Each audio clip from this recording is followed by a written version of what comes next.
Pour la suite, le chef du gouvernement Raymond donc Sima était ce matin sur le site de la société agro-pastorale du Gabon, née des cendres de la Sotrader.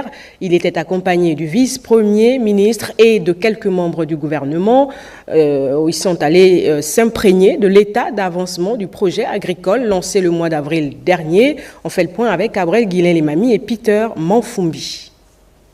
La lutte contre la vie. Il y a 4 mois, le Premier ministre de la Transition procédait au lancement du projet agricole Agropag, société agro-pastorale du Gabon, née de la faillite de la Sotrader à l'issue d'un constat accablant. Ce que je veux, c'est que cet endroit retrouve son rôle principal, c'est-à-dire que ça redevienne un lieu de production. C'est ça qui m'intéresse. Et c'est pour ça que je suis venu.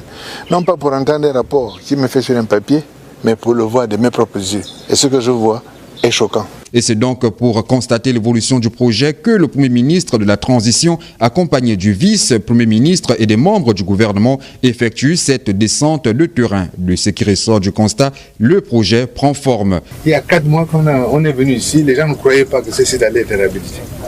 Il n'y a pas beaucoup de gens qui y croyaient.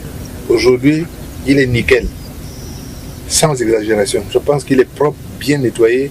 Il est à niveau. Les installations, les systèmes d'irrigation, les systèmes de conduite des eaux sont bien et donc c'est fait. Ce projet qui répond à la feuille de route du président de la transition, chef de l'État, permettra la production annuelle de plusieurs tonnes de viande, œufs, poissons et bien d'autres encore. Par rapport à ce que nous avions il y a 4 mois, je pense que le champ a complètement changé et les instructions que le président nous avait données à la suite de sa visite ici, je pense qu'elles sont pleinement rempli, ou en tout cas en voie d'être entièrement rempli. La première étape du projet est perceptible, les prochaines seront plus déterminantes. Les prochaines étapes, d'abord, ça va être que nous allons finir de remettre en place les différentes serres qui sont ici. On va continuer à voir dans quelle mesure on peut augmenter les surfaces qui sont équipées, c'est-à-dire dans quelle mesure on peut augmenter le nombre de serres qu'il y a ici. Nous avons vu à l'entrée du site ici les installations concernant la pisciculture. Nous allons voir dans quelle mesure il est possible là aussi d'accroître les superficies, les volumes pour que la quantité de production, la production totale ici augmente. À terme, l'objectif recherché dans la relance des activités sur ce site est la promotion de la transformation locale des produits agricoles. Sinon, l'information, c'est aussi l'ouverture d'un atelier axé sur l'aménagement du territoire. Les travaux ont été lancés ce matin par le secrétaire général de la vice-primature. On fait le point avec Andy Tungi et Justin Jana. C'est pour combler le vide existant dans la mise en œuvre de la politique de l'aménagement du territoire que l'opposant atelier s'ouvre, avec comme but de recueillir tous les avis et contributions de l'ensemble des administrations concernées par cette problématique de gestion de l'espace territorial du pays. Au niveau de la direction, nous avons élaboré un esquisse et c'est cette esquisse que nous présentons ce matin au sectoriel afin qu'il renforce parce que le document ne peut pas être seulement rédigé par les techniciens de l'aménagement du territoire. Nous avons besoin des autres, donc des sectoriels, pour renforcer ce que nous proposons. Les réflexions menées constitueront des outils d'aide à la décision et devront s'adapter au plan national de développement de la transition.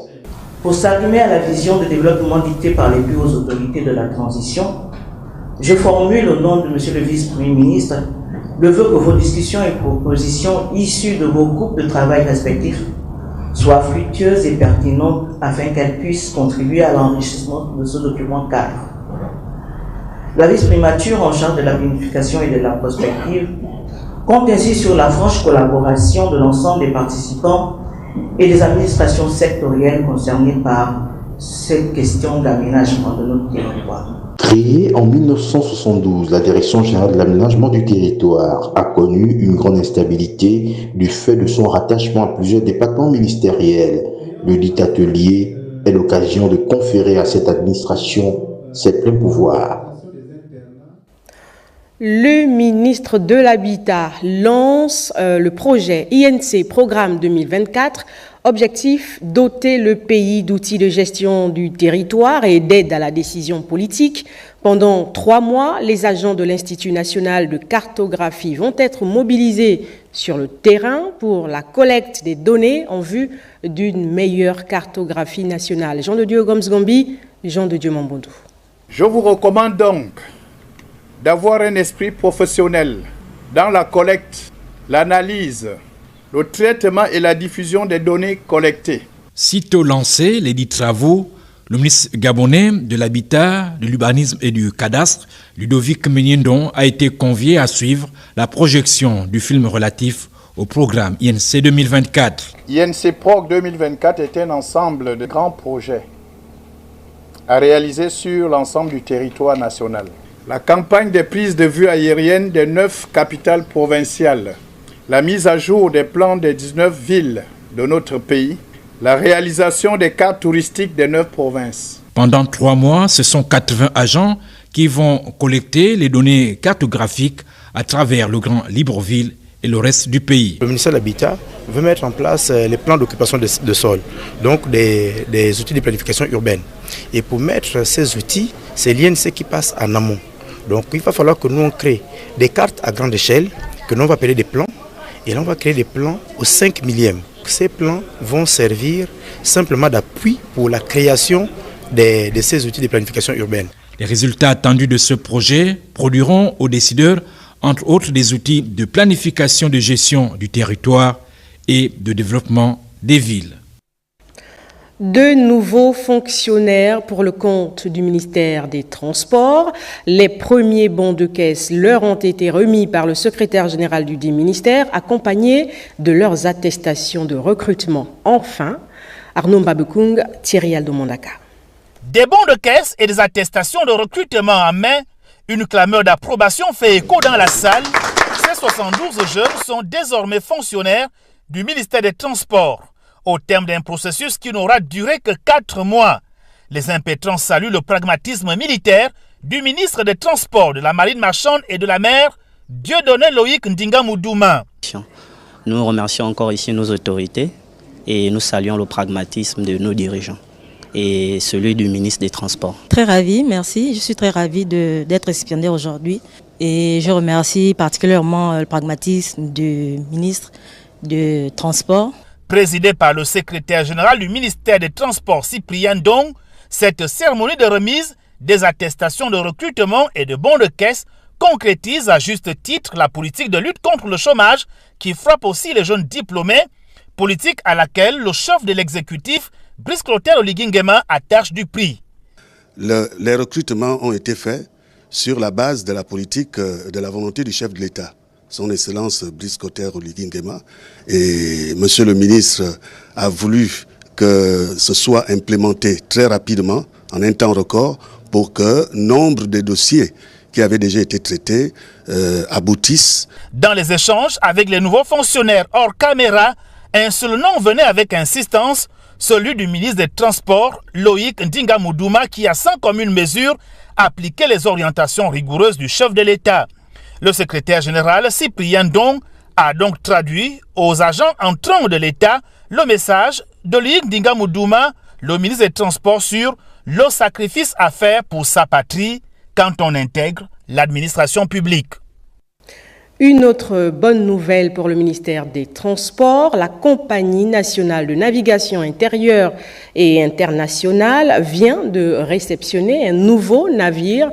C'était en présence du directeur général, le contre-amiral Alain Jérôme Mungué Ingoulé, un navire qui va être inauguré demain par le chef de l'État dans le cadre des manifestations liées au premier anniversaire du coup de la libération. On parle avec Cabrel Guillain, les Mamies et Pierre Claverilla. Après 3 semaines de navigation, l'Atlantique One en provenance d'Athènes en Grèce arrive enfin au port d'Ovendo. Le bâtiment est réceptionné par le directeur général de navigation intérieure et internationale. Deuxième du genre, il mesure 38 mètres de long, 18 mètres de large et 3 mètres tirant d'eau. On a fait une traversée de 3 semaines pour arriver ici au Gabon, avec naturellement 3 escales, à savoir une escale à Malte, dans la Méditerranée, là-bas. puis après on est arrivé à Las Palmas, aux îles Canaries, et puis après on est arrivé à Lomé, et de Lomé on est ici. Avec une vitesse de 16 nœuds, soit 32 km par heure, l'Atlantic One servira de transit de marchandises et de passagers entre Libreville et Port-Gentil. Ce bateau sur lequel nous sommes, comme vous le voyez, c'est un LCT, Landing Craft Tanker, servira de faire le transit entre Libreville et Port-Gentil. Comme vous l'avez constaté, en faisant le tour, il peut embarquer 500 passagers, il peut embarquer une quarantaine de véhicules. Cette nouvelle dotation, il faut le dire, est la matérialisation de la vision du président de la transition, chef de l'État, celle de voir la compagnie nationale de navigation intérieure et internationale demeurer au service de la nation gabonaise. Nous avions là la preuve, la matérialisation de la perspicacité du chef de l'État. Il avait dit il n'y a pas longtemps, la CENI ne mourra pas. Nous avons là la concrétisation, comme il le dit lui-même, il dit, il fait. Il y a 2 ou 3 mois, il a prononcé cette phrase en face de mes bâtiments. Aujourd'hui, j'ai ce bâtiment et il y a quelques semaines, je vous disais que j'avais reçu le premier d'une série de 4.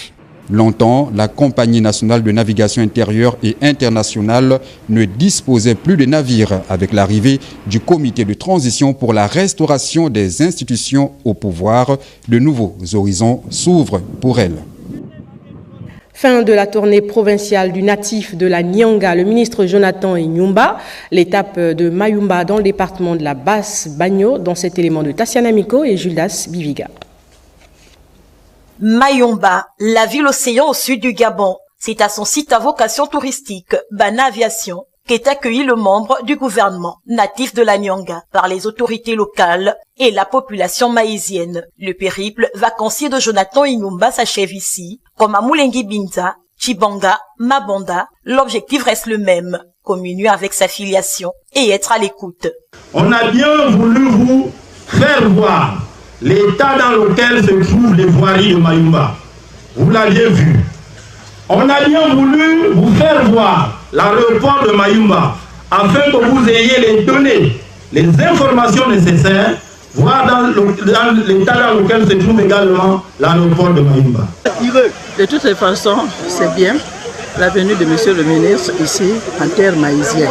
C'est bien, c'est la félicitation, c'est la transition, c'est le soutien à tous nos ministres, surtout M. Inyumba, qui nous amène l'agriculture. Nous, on va repartir dans nos champs.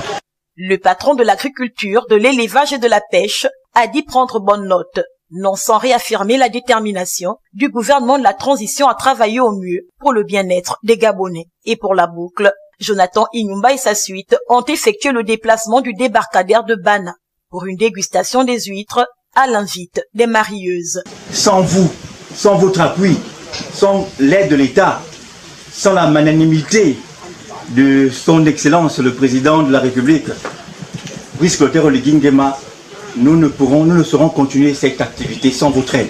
Tout au long de sa tournée provinciale, le membre du gouvernement a sensibilisé les populations sur la nécessité de vivre ensemble, au soutien au président de la transition et à l'adhésion au référendum prochain. Pour la suite de ce journal, le ministre de la Communication et des médias natifs de Congo tire les enseignements de la tournée républicaine du chef de l'État dans le chef-lieu du Congo. On fait le point avec Patrick Simongoy. Cette réunion bilan de la tournée républicaine du président de la transition chef de l'État à Kango le 13 août 2024 dernier avait autant son pesant d'or qu'elle a permis de tirer tous les enseignements utiles du passage dans le chef-lieu du Congo du général président Brice Clotaire Oligui Nguema. La ministre de la Communication et des médias, Laurence Ndong, native de Kango, qui a chapeauté avec brio l'organisation de la tournée présidentielle à Kango, a pris tout son temps pour écouter chaque président de commission afin de comprendre et savoir ce qui a marché et ce qui ne l'a pas été. L'objectif pour Madame la ministre Laurence Ndong étant de mieux préparer l'avenir. C'était le premier événement sur le CTRI, certainement pas le dernier.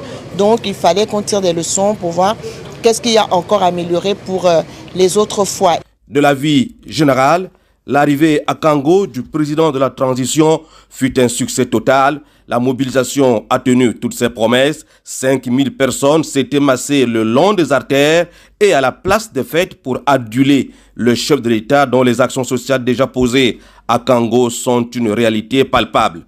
Laurence Ndong a tenu ici et solennellement à féliciter les uns et les autres pour le travail accompli. Nos populations se sont vraiment mobilisées dans les 3 cantons. Une tournée sera organisée par moi-même, accompagnée des parlementaires et de tous ceux qui ont été impliqués dans cette organisation pour aller remercier les populations qui se sont mobilisées et continuer de les sensibiliser sur l'importance de soutenir l'action du CTRI et de voter oui au référendum qui arrive pour permettre à cette transition de s'achever dans les meilleures conditions et que le Gabon continue sur cette lancée vers son essor, vers la félicité, cette lancée sur laquelle le CTRI a su nous placer et à laquelle travaille le gouvernement de la transition. C'est un travail d'équipe qui a donné ses fruits au nom de l'unité, de l'entente et de la cohésion. La satisfaction a été partagée ici par tous au cours de ce repas offert par Laurence Ndong qui tient à maintenir la flamme de l'unité des filles et fils de Kango, dont le dénominateur commun demeure incontestablement la satisfaction des besoins de tous et de chacun.